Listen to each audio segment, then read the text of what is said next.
Everybody.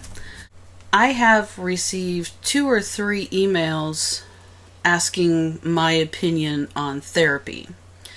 Some people know what my stance on therapy is, so I thought that I would kind of expand on a few things that I have mentioned in previous videos. The main question that I got was, what's the purpose of therapy? Why even go to therapy? In my opinion, therapy serves 2 purposes. One, it helps you talk about what happened in a safe environment.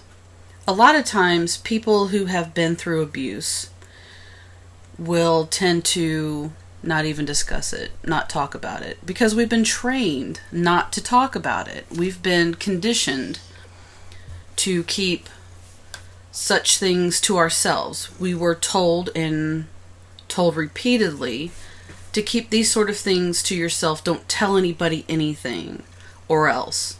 There were always consequences to the possibility of letting anybody know what happened. So in therapy, saying the words can kind of relieve that burden. It can release those toxins that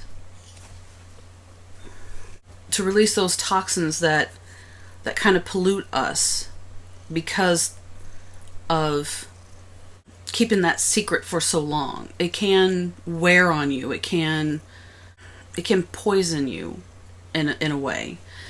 But if we say the words, if we get it out, that can help us release that poison, and it no longer has control over us. I hope that makes sense. The second reason is to process what happened. If you've ever been in a group therapy setting, one of the things that they talk about, at least in the group therapy sessions that I was in, they talk about processing. Do you have anything to process? What that means,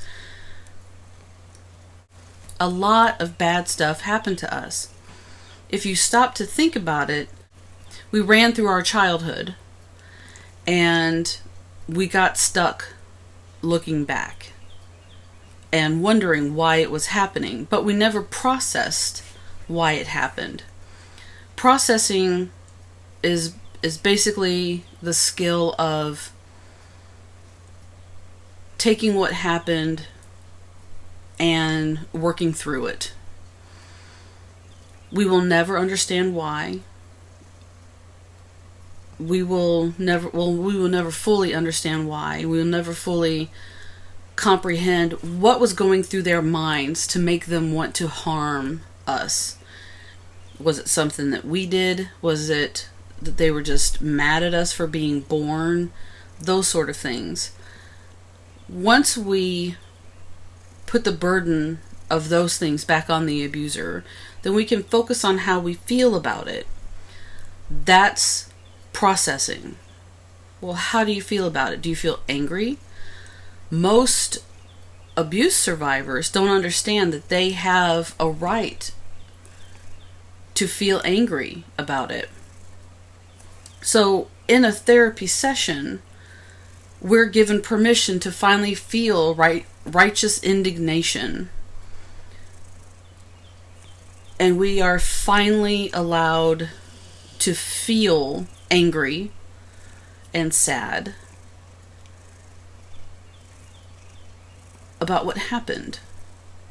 And those are the 2 things that I see as positive aspects of therapy. Now, of course, there are some therapists out there, and luckily I've never come across this, but I've heard of this happening to people, where the therapist will side with the abusers. I've heard of it happening. I've never seen it happen. But if you're ever in that situation, leave that therapist. They have absolutely no right to be treating anybody. And if you are one of those people who has a therapist who occasionally sides with the abusers, leave that therapist. Your abusers harmed you, and they have no right to be, and the therapist has no right to side with them whatsoever. If you are in a situation where you feel uncomfortable with your therapist, find a new one. Therapy is supposed to be a safe haven where you can voice your concerns, where you can talk freely about what happened and not feel as if you were wrong to ever think that. Don't ever put up with that. I think that's it. Okay, if you want me to expand on any one of those two things, just let me know, and I will do that. And I hope you guys have a wonderful day, and I'll talk to you later.